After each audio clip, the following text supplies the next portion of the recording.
I came up with my plan. It's a very, very simple plan. And this was it. I'm going to be a multimillionaire by the time I'm 30. That was my plan. What could go wrong? So when someone said, "Well, how are you going to pay for it?" I then knew how I was going to pay for it. Well, I was going to be a multimillionaire. So there you are. There's the answer. And that was something that I had in my mind, which I I stuck at that idea. I always fancied. I always wanted that car. I always wanted one of those cars. And I think when I came across the visualization stuff with the Lazy Man's Way to Riches and various other self hypnosis stuff, it reinforced that idea that I'd got this from this vision that I'd had from when I was 14 of having this car, of being this multimillionaire by the time I was 30. And I just built on that and worked on this idea in my mind of what it was going to look like, formulating this vision in the future with my VBA stuff. And that is what happened with it. And amazingly, when I was 30, 1998, I ended up with the one of those cars. I ended up with a brand new one.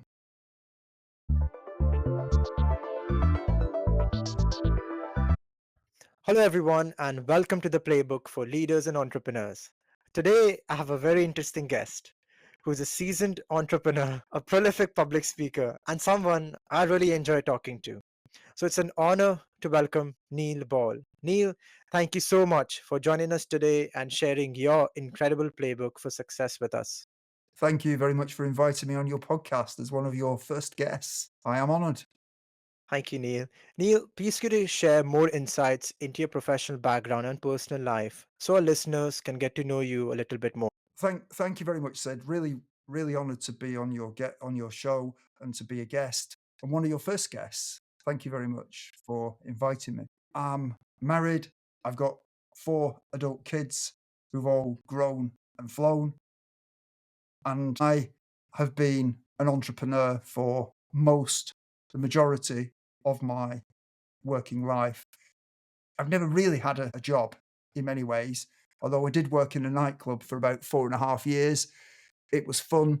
It was also formative. It allowed me to see the best and the worst of people. And it really helped me learn to read people, I felt, and help me interviewing people and help me develop a set of skills that were actually useful later on as I was working, as I started my own businesses. During the time I was working in the nightclub, it actually started to affect my health because in those days when I worked there, people used to smoke in nightclubs. And the next day, I would get up having slept overnight and found that I could literally taste the smoke. It was just thick inside of me almost. Everything absolutely stank of smoke. Could taste it. I was almost coughing it up, and it started to make me feel ill. Made me ill actually. I ended up with quite bad asthma, and at some point, I had this moment where I realised that my health was more important than having fun in this nightclub. And at that point, I made a decision, and that was I needed to go and do something else. And at first, I thought the answer to my life was to go and get a job. Actually, I started applying for jobs in different places, didn't get employed by anybody, I didn't get any offered any positions that I felt were worthy of me. And I kept looking for answers. I also, at the same time, decided that maybe I couldn't get a job because I needed a degree. I'd bought into this idea that getting a degree would get me a better job. So I decided I was going to go back to university because I'd already been once and failed. And I applied to go back to university and ended up doing an economics degree, which I thought might be the answer. However, that took 3 years. I didn't want to wait 3 years. So during that time, I started playing around with different ideas of things that I could do. And I came across a book In fact, I think I'd read it before then actually, but I picked it up again. And it was a book called The Lazy Man's Way to Riches by a guy called Joe Carbo, which was in its time, it was quite a well-known and high-selling book. And that book gave me a few ideas. It introduced me to the concept of things like mail order. Introduced me to the concept of personal development. I hadn't really come across that at that point. And then all of a sudden, reading about all these ideas about how you can change your mind and what you believe can affect what you achieve in life and things like that. So it was very formative. And I started at the same time playing around with the concept of self visualization, self hypnosis. And I used to quite often do visualization sessions where I would think about what my life was going to look like in the future. I had no idea how I was going to make it happen, but I had these ideas that I'd already had in earlier years, and I started to develop those ideas a bit more and spend more time focusing on them. And I then started, one of the other things in that book was it also talked about how someone had had a business and they were selling little spy holes that you put in doors that allow you to see who's on the other side of a door when they come to the door. I think virtually every door's got one now, but back in those days, they didn't have. And someone had made a lot of money, might have even been Joe Carbo, I can't remember, it's a long time since I read it. And I thought, I'll have a go at that. So I went and found someone who supplied these little spy hole things where you drilled a hole in the door and then you put this little optical thing in there that allows you to see through the door. And I went to play some adverts and nothing happened. I got no inquiries. I kept replacing the advert for a period of time, or kept renewing the advert, and I couldn't sell a thing. So I ended up with a bag full or a box full of these spy holes, and I couldn't sell them. So that idea didn't seem like a good idea. I didn't have a lot of spare cash, and I kept spending money on advertising them and not selling them. So I pretty much gave up on that at that point. Maybe I should have pursued it more, but it just didn't work. I then tried, or I came across another idea. I used to read Exchange and Mart, which you've probably never heard of, but it was like a classified advert magazine that you used to get, which used to be a national magazine. And you used to be able to buy all sorts of stuff in it. Quite a fascinating magazine. You could buy anything, pretty much anything. It was almost like a printed version of Google in a way. You could go on there and find people who were offering all sorts of stuff. And I came across somebody who come up with this idea of setting up a printing business. And I thought, that sounds interesting. I'll have a go at that. So I paid them some money and they sent me this idea of how I could set up this printing business. And the principle of it seemed to work quite well. But I ended up, without going into it in too much detail, I ended up buying some old equipment, which I got cheap. And I found out it was cheap for more than one reason of it not just being old, but because it didn't work properly, which made it quite challenging. Printing more than a small number of things became very, very difficult because the thing started to distort the image as it was printing it. So short runs it was okay for, big runs it wasn't. And I didn't really know anything about printing. So it was another false start.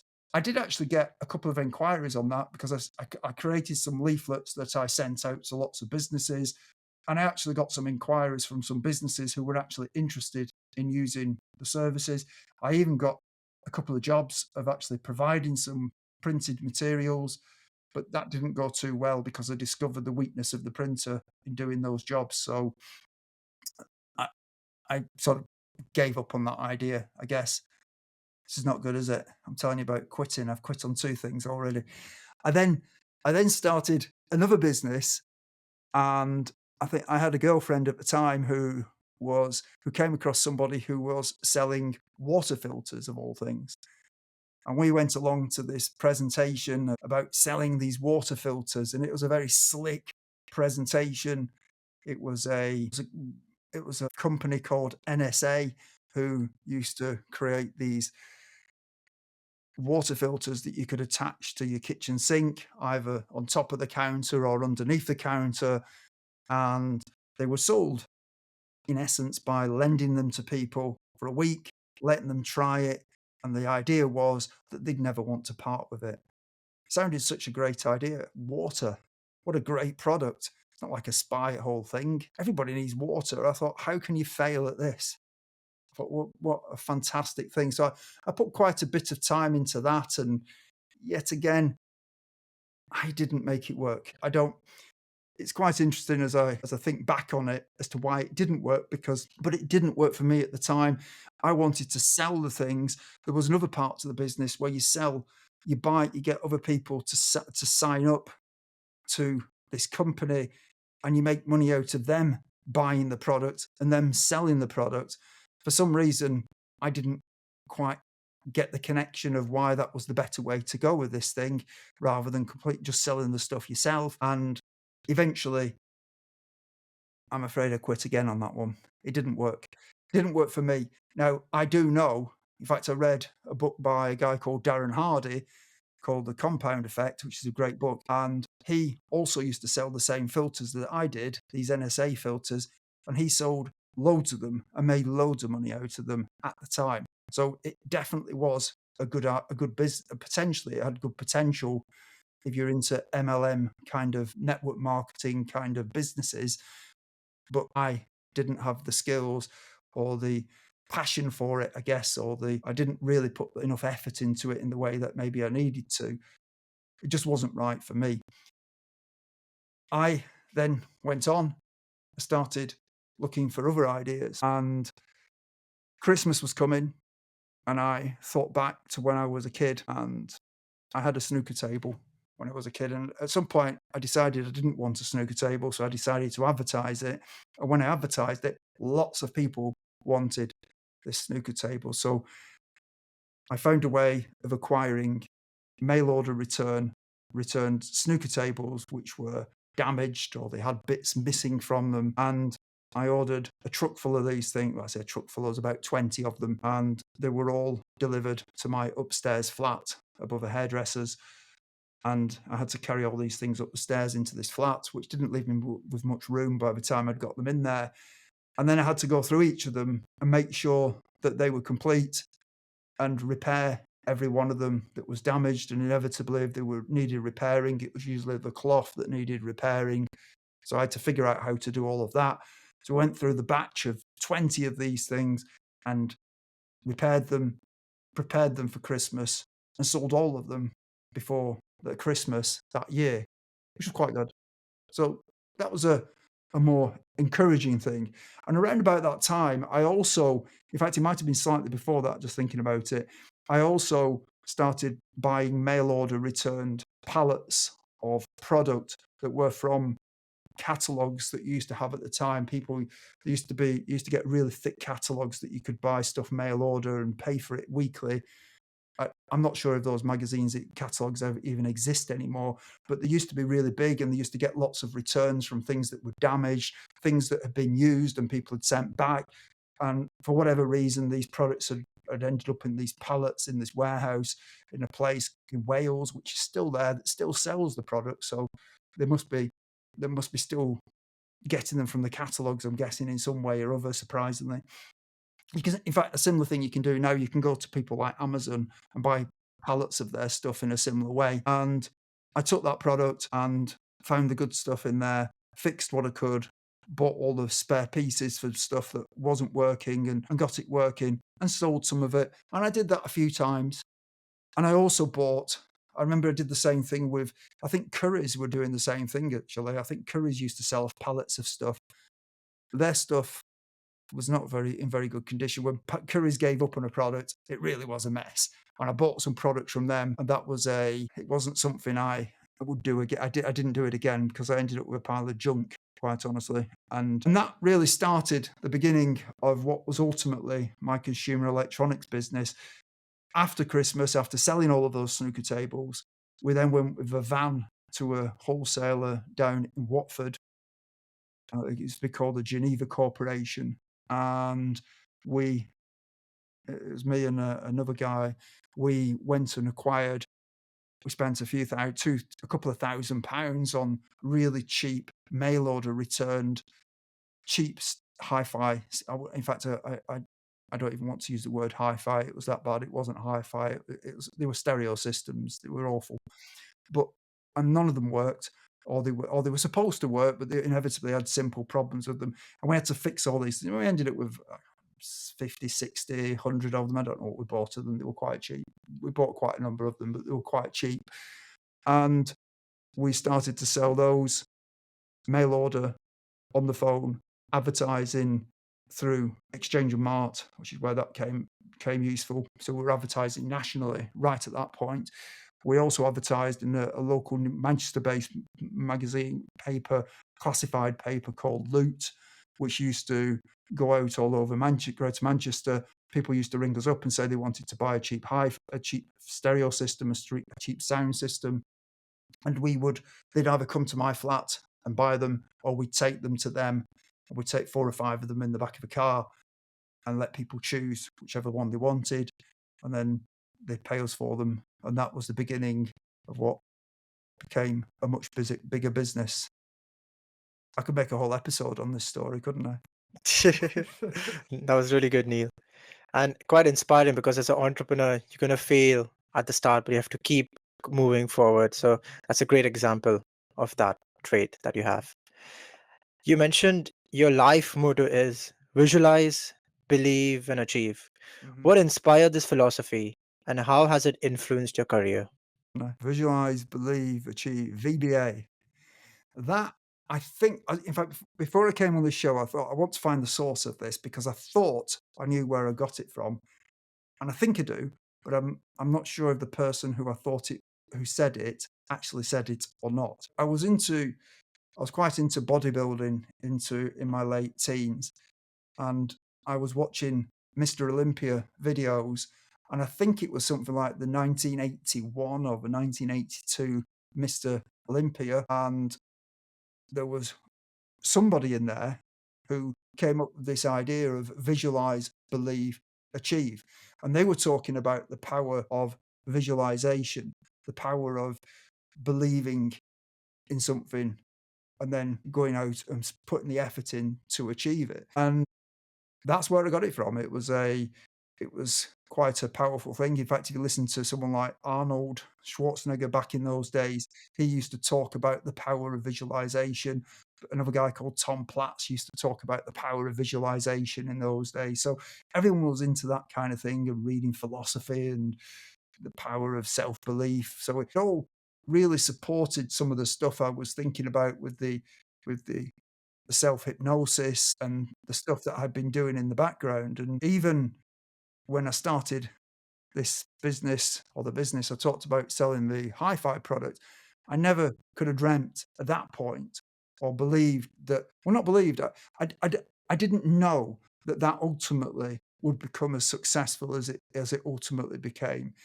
Somehow it was almost like there was some guiding light in front of me that drew me to where I needed to get to, even though I didn't know how I was going to get from where I was, working in a nightclub, living above a hairdresser's shop in a rented flat with no money really. I mean, I literally was one of those people who had too much week at the too much.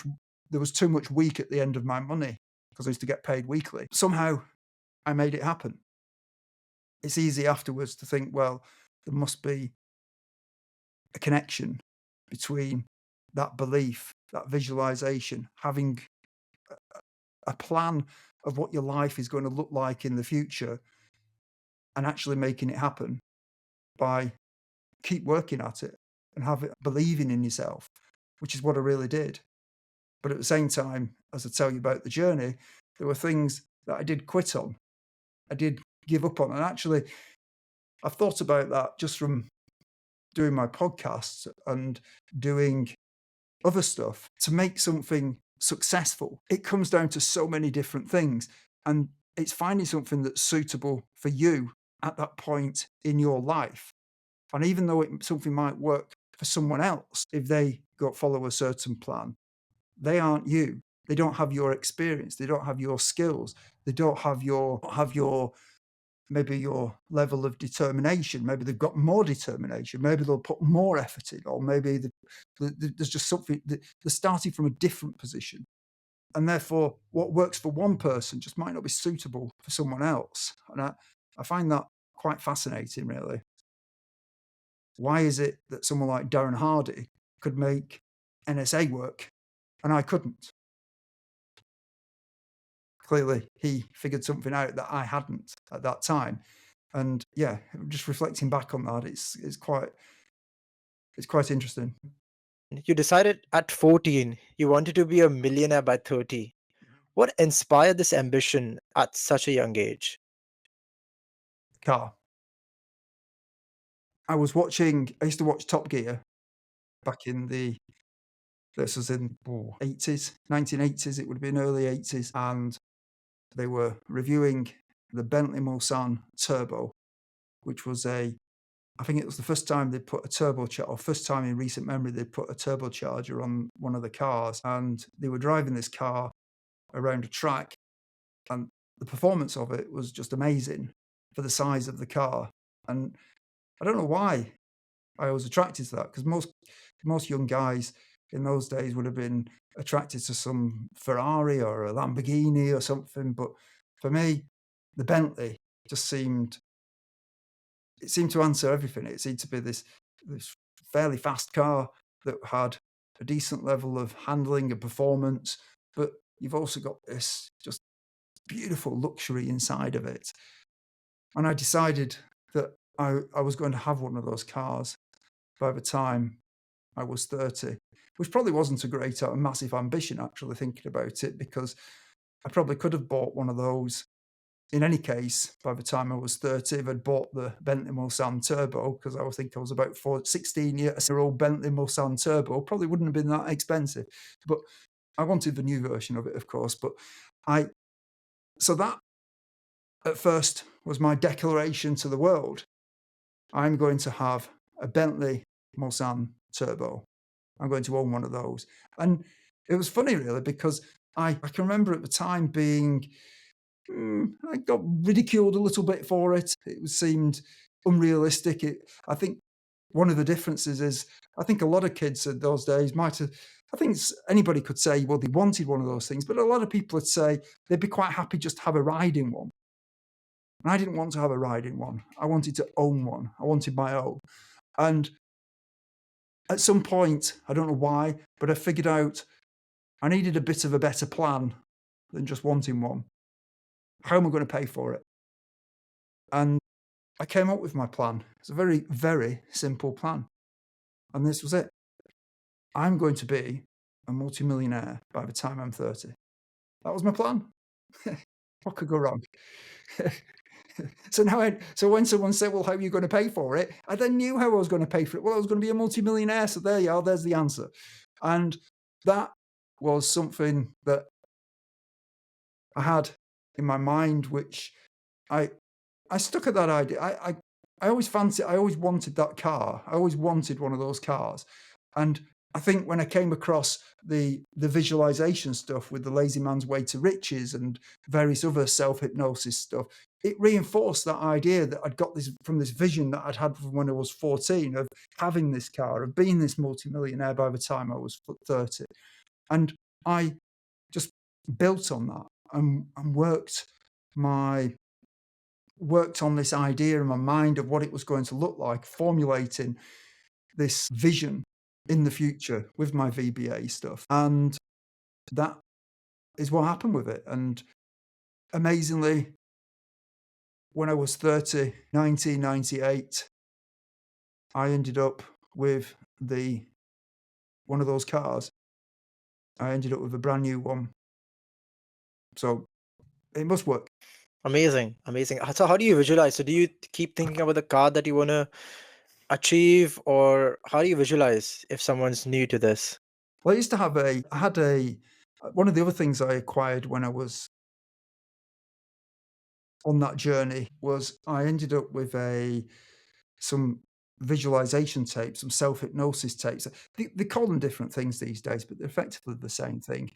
And you can go on YouTube and get this kind of stuff where you'll go through you almost got somebody walking you through a 30-minute or a 1 hour self-hypnosis visualization process, and you literally visualizing what your life is going to look like. You visualize driving this car, feel the experience of it, feel the emotion of it, and to really etch that in your mind. And the idea is that your mind doesn't really know the difference between something that you dream, or if you keep visualizing something like that, or reality, that there's eventually your mind will accept that reality, that as a reality for the future, and will go to work to make it happen for you.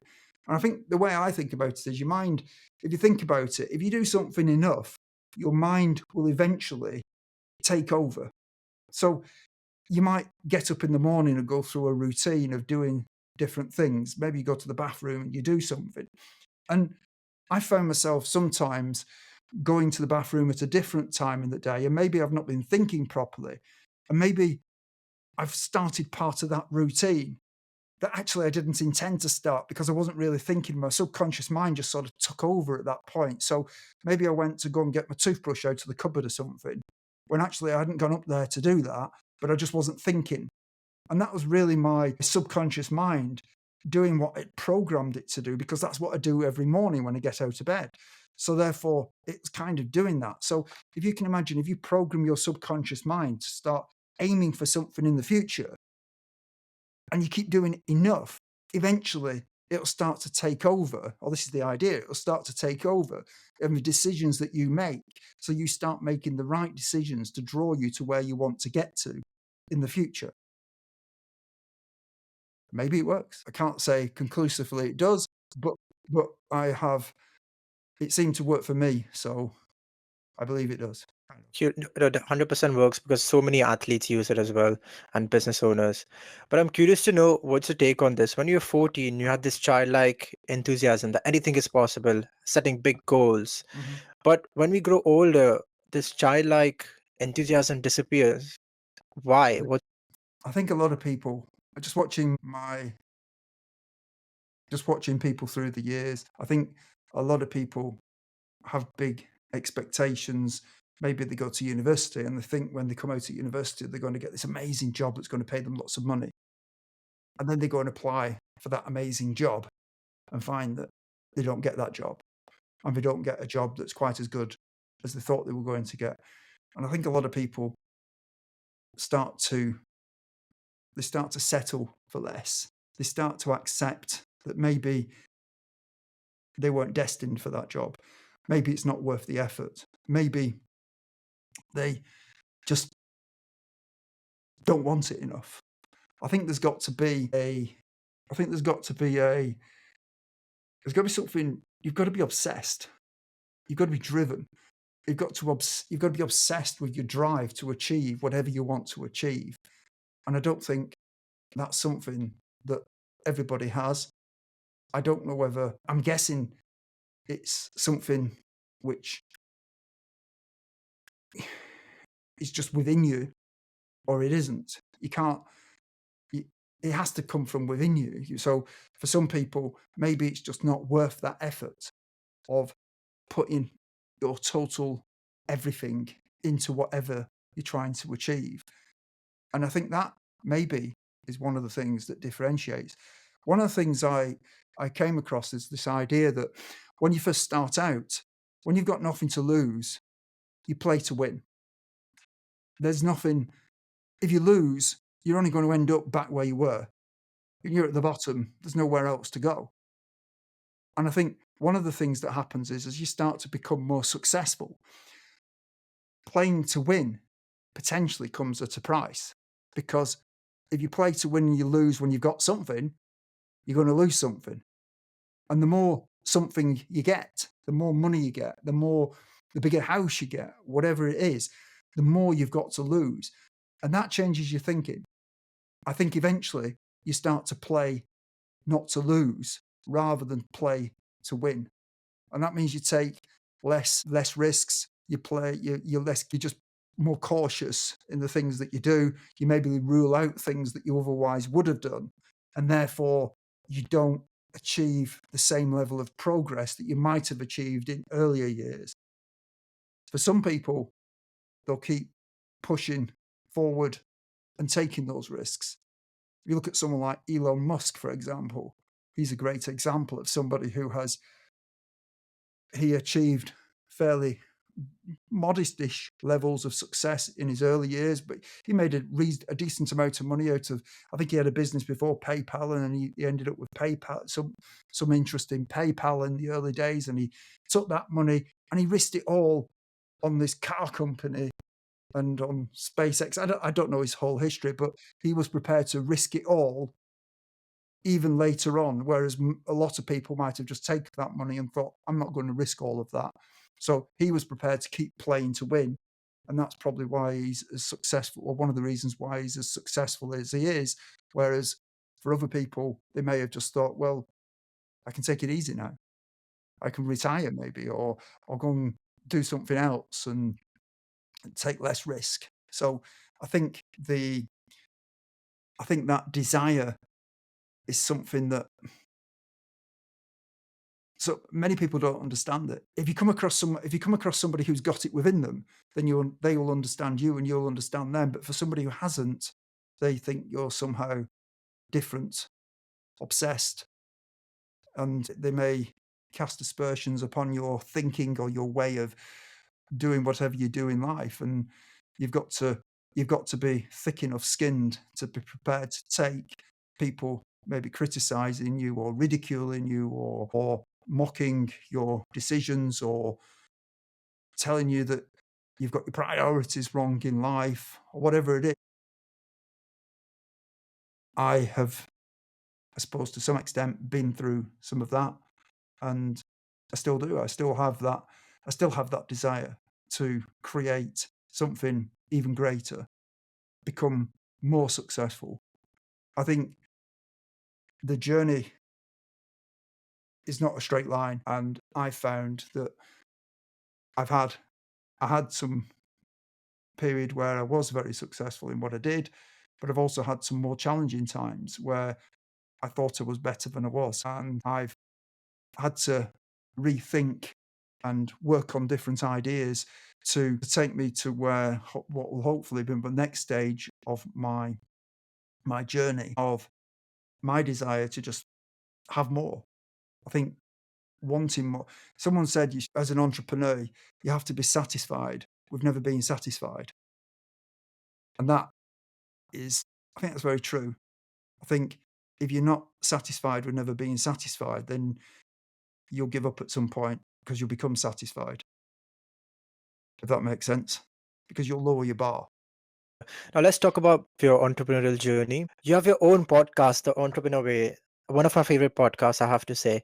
And you have done over 2,000 episodes. You have uploaded every single day, and that's an incredible commitment. What inspired you to start the podcast, and how do you stay motivated to maintain this level of consistency? I think it's a character trait within me. I think it's no different to what made me work towards creating that first business with the TV, selling consumer electronics, for example. I came across podcasting probably about 6, 7, 8 years ago. I thought, this is really interesting. At the time, there was a few people who were podcasting about entrepreneurship, about creating your own businesses, running your own businesses. I just reflected back on when I started out on the complete lack of information that was really available at the time because there was no internet. I could go to the local library, but the library was like a time warp back 20 years ago or 30 years ago because every book was about that old. And therefore, it wasn't really telling you about what was happening at that time, generally speaking. And I just thought, this is amazing. Wouldn't it be great to be able to create a podcast where you talk to lots of different people about their journey and what they've learned? And share that with everybody. I also, at the time, noticed that quite a small number of these people were doing very well out of doing it. And I thought, that looks interesting. I thought if you can make that amount of money out of doing that as well at the same time, then that has to be a good reason to do it. And I'm quite competitive. I noticed that some people were podcasting and were doing it 5, 6, 7 days a week. And I thought, well, if they can do it, I can do it. And so I just made a commitment that I was going to do 7 days a week. So publish every day of the week. And I set to work on doing it. And I created the podcast back in, was it 2016? I think it might have been. I think I started it. So end of 2015, 2016. And I had this idea that I was going to interview people, and I was going to start in my hometown, and then I was going to start in the region where I live, and then I'd do the UK, and then I'd take over America. That was my plan. It didn't quite work out like that, because when I actually tried to actually go and find people for my podcast, a lot of people didn't know what a podcast was then. And when I went to them and asked them to come on my podcast, they were very reluctant in the UK, either locally or regionally. And eventually I decided to go straight to America, and found that Americans were a lot more willing to talk about their business and their journey. And they were more of them were conscious of what podcasting was about, and they were open to the idea of it. So it became much easier when I discovered America, like Christopher Columbus almost. So, across the many entrepreneurs and leaders you have interviewed, what common traits or values have you noticed that contributed to their success? Well, that's a really interesting question, because I I think the one thing I discovered in asking all of these people, over 2,000 of them, questions, was that there was no that there were certain common things, but there was no one formula that worked for everybody. And I can honestly say that I don't think anybody ever came on my podcast and gave me the absolute answer of what it takes to be successful in business or life in many ways. And I think that's because it's a very complicated to answer that question. And just as with my journey, I found it there were certain times when I hadn't prepared enough for the opportunity that may have come to me at a particular time, like the water filters, for example. Maybe if I'd been better developed personally and more prepared, or more hungry for making it successful at the time, maybe I could have made that successful. Yet someone else, like Darren Hardy, as I mentioned, the author, he did make it successful. So I think there's a sort of there's finding something that fits with your personal skills and your experience at the time on your journey, where you are on your journey in life. That's one challenge. So when somebody gives you advice on how to become successful, it's very difficult for them to know your situation and what will actually work for you. So they can tell you that, oh well, you need to be committed, you need to be dedicated, you need to be all these other things they could say. And yet, or they might give you more specific advice, but it might just not be suitable to where you are, and you might not have the hunger for it. So I think it's a very difficult question to actually understand what it takes to become successful. I'd love to be able to say to you, well, if you go and follow these 5 steps, you will become successful. And it might be the case that for one person that would work, but then for someone else it wouldn't, because they weren't ready, or they didn't have the hunger, or it can be about timing.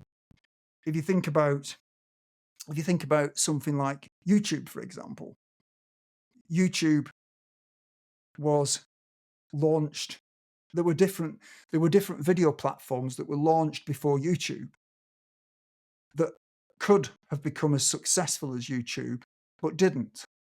And why didn't they? Well, maybe it was the way they were launched at the time. Maybe it was the format of it. Or maybe it was just the technology at the time, where the technology wasn't good enough because people didn't have enough bandwidth to be able to most home users didn't have enough bandwidth to stream or to download videos in a at an acceptable level to make them viewable. And YouTube just happened to appear with the right idea at the right time, executed in the right way, and they became incredibly successful. If you try to do the same as YouTube now, you would probably very much struggle to knock YouTube off that perch. So even though the technology is even better now than it was then, YouTube are now the dominant player in video streaming, whatever you want to call it. And therefore, it's very unlikely, unless some new technology comes along, that anybody's ever going to knock them off that perch of being number one. So timing is part of it as well. There's like a pot of different things that have to all go together at the right time to make it happen. And therefore, it's very difficult to say what would make you become successful. Absolutely, for any situation because of that. And I think somehow you've got to figure it out. And I think the only way you can figure it out is by experimenting and trying different things. And when you find something doesn't work, you've got to walk away from it. And I think that's a skill in itself, knowing when to quit. If you think about it, I did 2,000 episodes of my podcast. I maybe have a quitting problem. Maybe I should have stopped doing it earlier because I kept going at it. And actually, I didn't make a lot of money out of it particularly. But it was fun. I started it for one reason, but found it was fun. So carried on doing it.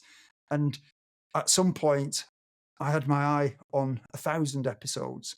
And I thought to myself, at 1,000 episodes, I thought, should I stop at this point? And I did. I decided, no, I'm going to carry on. So I got to 1,000 and thought, I'll go for 2. And then I got to 2 and I carried on for a period of time. And I'm at 2,050 odd or whatever it was, 2,060. And I haven't recorded an episode for a while now. I have stopped because I've got other things I want to do. But it took me a long time to get there. And I spent a lot of time on that podcast when perhaps I could have been doing other things. But it was also very interesting. I met some amazing people, learned lots of different perspectives from different people, and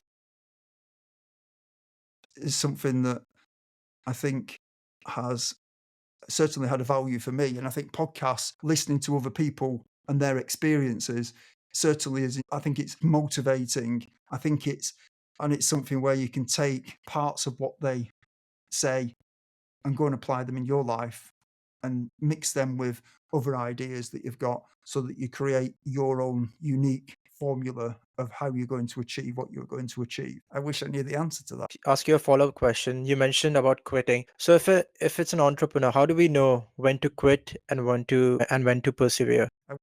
How do you know? You think about it, go back to the YouTube example. Imagine the person that launched YouTube, when they first launched it, and I know it wasn't Google, but then it was somebody else. I forgot the name of the guy who launched it, but whoever launched it in the first place, there was probably a period of time when it wasn't working out for them.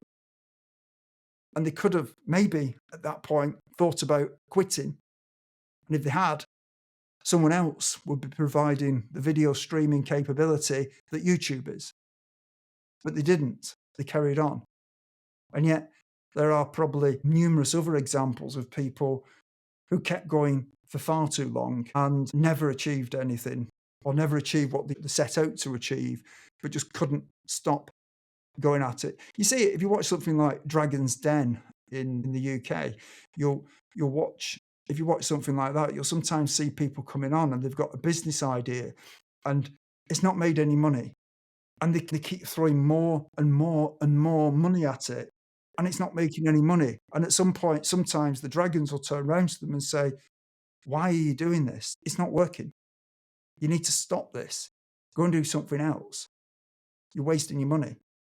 And that's it's really a difficult call because they could be wrong. Maybe, maybe those people will carry on and they will make it work. But then again, maybe they won't. I think what a lot of entrepreneurs do is they'll try to find the easy wins straight away. So if I think about to my journey, when I tried to sell the spy holes, in effect, I did some test marketing for a short period of time. It didn't work. I then did the water filters. I actually did the water filters for a longer period of time. And it didn't really work for me selling them. They were hard to sell. So I stopped doing it. You could call it quitting, but you could call it strategic deciding not to do it, whichever way you want to look at it. And and then I thought back to when I was a kid and thought about those snooker tables and tried the market for those. Bit of a risk. I had to buy 20 of them, which at the time for me was quite significant. And I was right. I'd already tried it in the past. It was a seasonal thing, I think. I've never tried selling them out of season with Christmas at the time. Snooker was quite a big thing back then. But the one thing I did find was when I started selling the consumer electronics product was people would rather have a sound system than good quality water.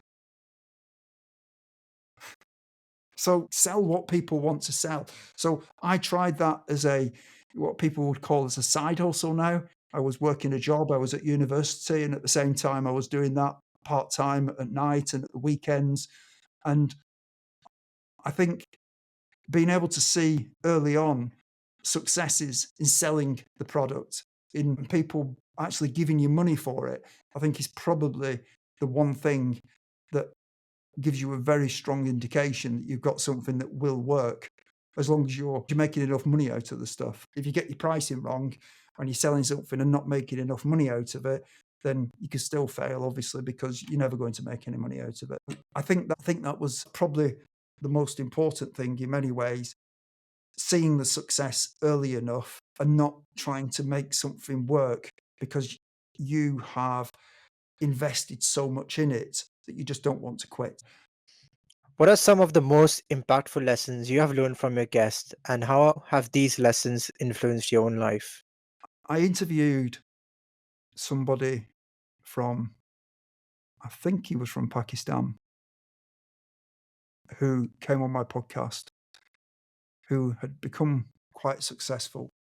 And he had literally lived in what can only be described as squalor at one time, pretty much. He was living a life where he had nothing as a kid. And he used to go to a bookshop, and he didn't have enough money to buy the second-hand books at the bookshop. So he used to stand there reading the books. And eventually the owner of the bookshop decided he didn't like him reading the books. And they came to an agreement where he paid to stand there on the street reading the books.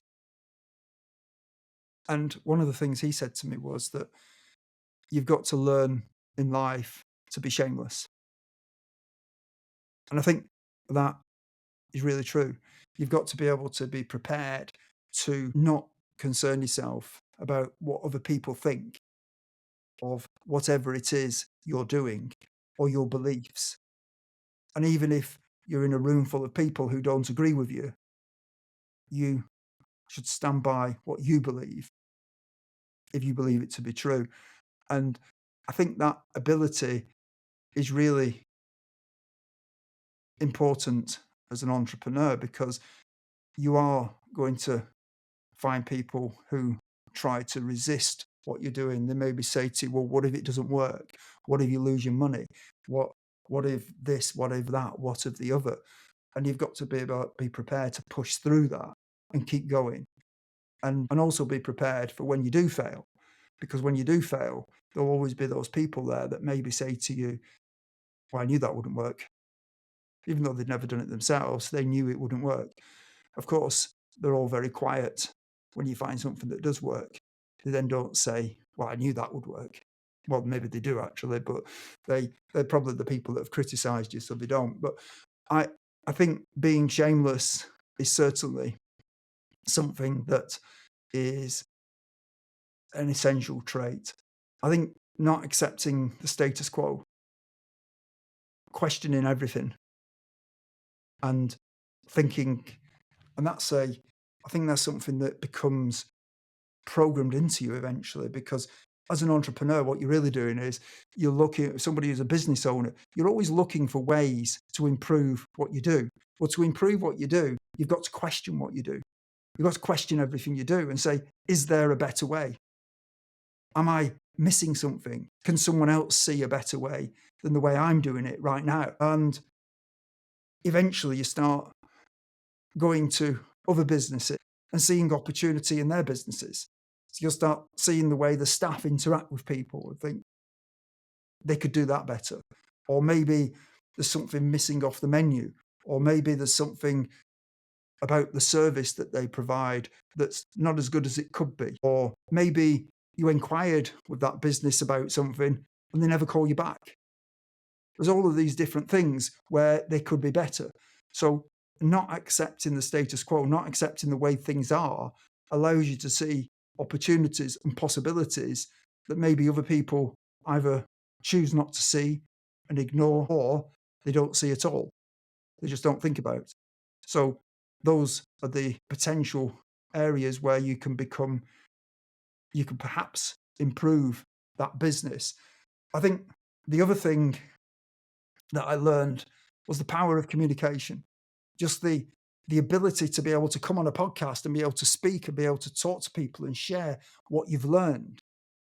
Some people were really good at it, and some people were not as good at it. And actually, the power of communication is probably the most undervalued thing in many ways. We all take it for granted. We all think, well, we can talk, we can talk one to one with people, but what happens when you talk in a room full of people, for example? Can you talk in front of a room full of people without forgetting what you're going to say, without losing your thoughts, without becoming so nervous that you can't say anything? And leadership, to be a leader, to lead people as an entrepreneur, I think you've got to be prepared. You've got to be able to communicate in a way that people want to hear what you've got to say.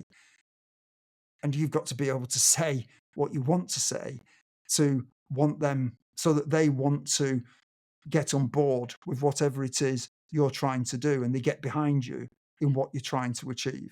So communication, I think, is one of the, I think, and obviously I've touched on some of the other the other things of knowing when to quit, timing also. I think one of the other things is you can have a really good idea that's poorly executed, or you can have an idea which isn't actually a great idea. In fact, it might not be an original idea at all, but you can execute it really, really well. And you're more likely to succeed with the less good idea executed well than the good idea executed poorly. So there are so many things that can make you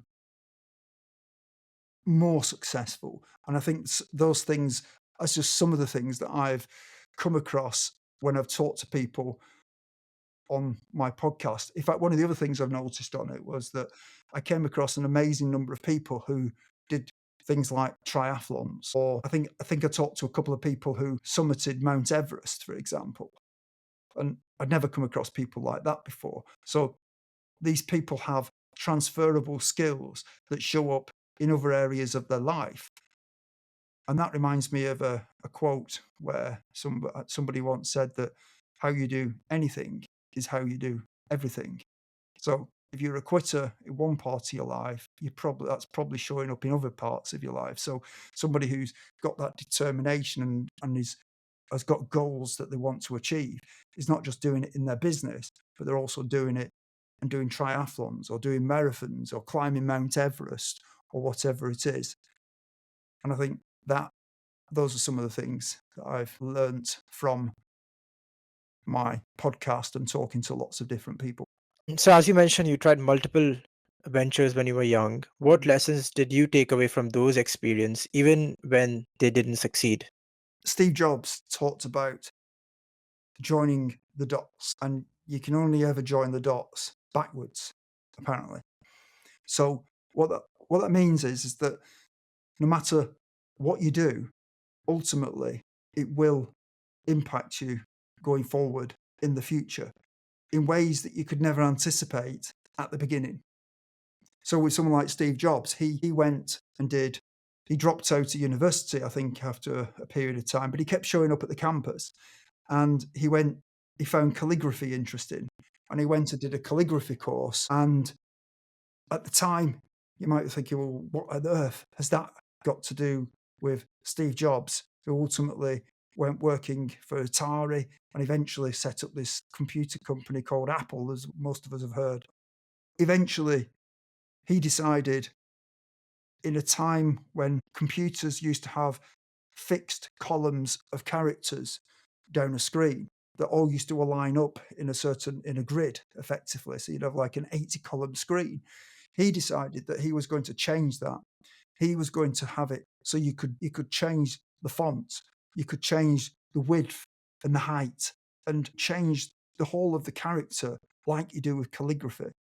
And that calligraphy influence ultimately affected and improved the quality of the Apple offering at the time, and made it a favorite amongst designers who were doing all sorts of typesetting or design work for various things, because they could do so much more with an Apple computer at that point in time compared to other computers. And if I think back on my journey working in a nightclub, I probably interviewed hundreds of people working there. People used to fancy the idea of working there and then discovered that it was actually called work for a reason. You actually had to do some work, and it was hard work. And you had to work long hours, antisocial hours, and you had to not see your friends to go and do it. And a lot of people used to quit very quickly when they came and tried it after a few weeks. So we were constantly employing and bringing in new people. And what that allowed me to do was it allowed me to practice interviewing people and seeing how people measured up compared to how they seemed to measure up when I interviewed them. And if I think about like the mail order thing with the Joe Carbo mail order with the spy holes, okay, it didn't work, but it made me think. It made me think about the time when I bought hi-fi. I used to be really into hi-fi, and that was one of the reasons why I wanted to sell consumer electronic products. And the hi-fi products, quite often before the internet, the equivalent of the internet in those days was either to buy a magazine or to go into London on Tottenham Court Road, where there was 20 or 30 different hi-fi dealers all next door to each other, where you could literally walk from one store to another and negotiate and barter with these people and tell them how much you've been offered next door and buy the product at a low price. So it was almost like surfing on the internet. Or using a price comparison site. And those guys used to sell mail order all over the country. And I knew that. So when I started selling the consumer electronic products and I started advertising in Exchange and Mart, and I got inquiries from people in North Wales wanting to buy a TV off me, they didn't know what my shop was like. In fact, I didn't have one. I was working from my from my living room in my flat above a hairdresser's. And they were prepared to buy off me because they didn't know I didn't have a shop or a storefront. So it actually, in many ways, it allowed me to create an impression that was greater than me. So that was yet another little milestone in my journey of creating the success I had. So that ability to interview people and to see, hopefully find good quality people, that ability to see that mail order had some really good, powerful reasons why it made sense for me when I didn't have a lot of stock. Or thinking about the printing business. The printing business, whilst it wasn't successful in the early days of selling my consumer electronics business stuff, I went and bought another printer, which was a newer version of the one I had. And we started printing our own leaflets and we went distributing those at night in the early days, putting them through people's letterboxes in the local area of where we were to try and generate more business when we didn't have a lot of cash to throw at what we were doing. We had lots of time, but not a lot of cash. So being able to create these leaflets cheaply and distribute them helped to build our business in the early days. So there were lots of little things that I pulled from those experiences that helped me to succeed and still do. Thank you, Neil. The shift from physical mail order to digital platform has changed customer expectations. What lessons have you learned from mail order days could still help entrepreneurs stand out in this highly competitive online market? I think on a fundamental level, the mediums have changed, but I don't think the customers have really changed. Their needs are still the same as they were before the internet, when people may have bought mail order, but most people didn't. And I think the ultimate thing is to be or offer the solution that solves the problem that people are looking for. It's kind of obvious, but if you do that and you've got a competitive price on what you're doing, or you're giving people lots of value, then they will buy from you. I think one of the things I learnt with the internet is that the internet had the effect of making shopping, it shifted the balance of power in the shopping experience. Before the internet, you'd have lots of hi-fi. So in where I live, in the town that I live in, there would have been 10, 15, 20 different retailers of consumer electronic products. And most of those retailers would sell at the same price, sell the same product at the same price. So you'd go from one to another and see the same price. And therefore, the only way you were going to differentiate between them was, well, do you want to buy from a small independent retailer, or do you want to buy from a larger national retailer? And people would have different views on why they would want to buy from one from the other, and they would then vote with their wallet, so to speak. I think the internet took away the one thing that people were not very good at, and that was negotiating. It solved that problem for people. Before the internet, if you went into your local retailer and said, I want your best price on this, you might find one of them was giving a discount. So then for somebody who was prepared to negotiate, you might go to another retailer and say, well, this product you've got here at £800, I've just been offered it for £700 at this other retailer. Will you beat that price? Most people felt uncomfortable with that. They didn't like doing it, so much so that they'd just pay the asking price. In fact, for some people, they'd never even thought of the possibility that you could negotiate on the price in the first place, which in the early days is what we used to do. We used to do POA on our advertising in magazines, where people would ring up and it literally would be a barter. We would be trying to give them the highest price we could, but the lowest price they'd had, and try to get the business from them. And the internet made it very easy for people to be able to shop and see the price from their home, but also to compare the prices. And at some point, various price comparison websites came along, which you don't really see that much these days. I think Google decided that they preferred to have it. They wanted to do their own Google shopping thing, but at one time used to get price comparison websites, and people used to go on there, and retailers used to compete with each other to try to have the lowest price, because by having the lowest price, you sell the most products and get the most customers. And to some extent, you'd win most of the business as a result of that.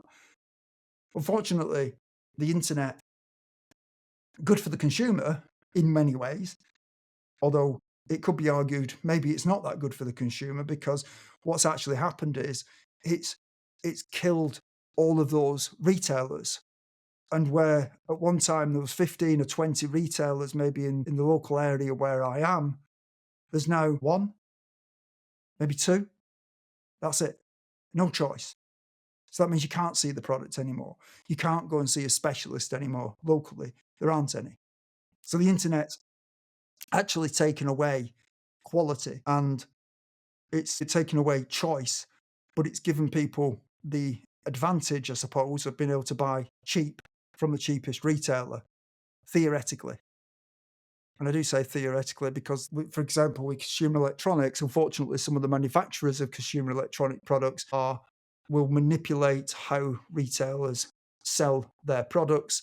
So the price discounting that initially happened with the internet is now controlled by those manufacturers through various tools that they've got.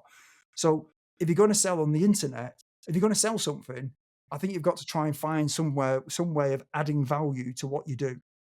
Just buying a widget for £1 and selling it for £1.20 is very difficult, because somebody else may have a more efficient way of buying and selling that product than you do. Maybe they can buy much bigger volumes and they've got more cash than you, so they can pay quicker, so they get bigger discounts, and they may have a more efficient delivery system than you have, so they can process the orders much faster and deliver much cheaper to the customers. And ultimately, whoever can cut out the cost the most and can get most of the customers is going to make the money, and everyone else is going to struggle.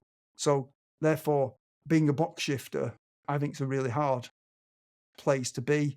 I think creating something that adds value over and above that is where there's opportunity to be able to make some good money potentially, but you need to look for those opportunities.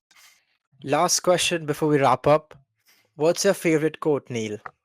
My favorite quote.